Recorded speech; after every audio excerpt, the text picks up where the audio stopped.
The Shuriken X1 has a bit of a chunky look to it, in part because of the heavy carbon fiber used to make up some of the parts. All that carbon fiber is responsible for the near bulletproof durability of this quad.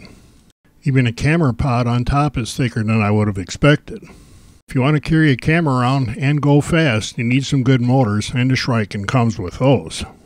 The pre-installed ESCs let you use as much of that power as you need whenever you want it. You get a decent antenna with the Shuriken, but more importantly is how it's mounted. Extending this chassis board to capture the antenna prevents it from just twisting out of the board during a hit. The back panel offers simple access for changing the power setting or the channel. The LEDs are stupid bright, I just turned them off for the time being.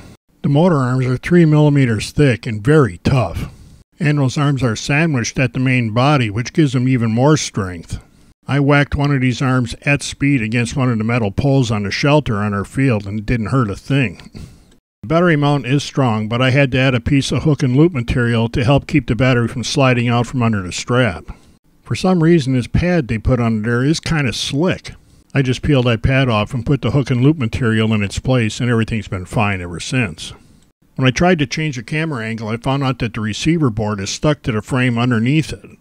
Anywhere I tried moving that board inside this opening interfered with the camera. The propellers are definitely the weak spot in this quadcopter, as they are in most, but they do give you an extra set. Because I realized that I lacked quad flying skills, I ordered a bunch of DAL props in the same diameter and pitch, just in case. This is my first flight with the Shuriken, and I already know that I wanted that out of angle mode. I was pleasantly surprised at how easy this is to fly, despite it being so agile and fast. Our biggest problem was me punching it unexpectedly and popping it out of the frame for the cameraman. Yeah, like that. Unfortunately, going from a hover to wide open throttle is just too much fun with the Shuriken. You do have to be kind of careful because this thing gains a bunch of altitude all at one time, and when it's windy up there, it'll come down in a different place than it went up. Even with the camera at no angle, you punch the Shuriken a little bit and it moves right along. When you're more accustomed to mere mortal quads like I am, this kind of speed is impressive, and there's a lot more to be gained once we get the camera angle up. The included camera is not bad at all. As is usually the case, this image looks a lot better in person than it does when recorded through the headset. I had no problems whatsoever with the image as far as flying the quad. I can see everything easily, and you kind of forget about the props being out in front of you there. The next milestone came when I found out how easy it is to flip the Shuriken. Of course, this will get me in trouble eventually. Right out of the box, the Shuriken flips really quick, and it stops the flips wherever you tell it to, so you need to be paying attention. Here I was messing around on the deserted end of our field and flew through one of the enclosures.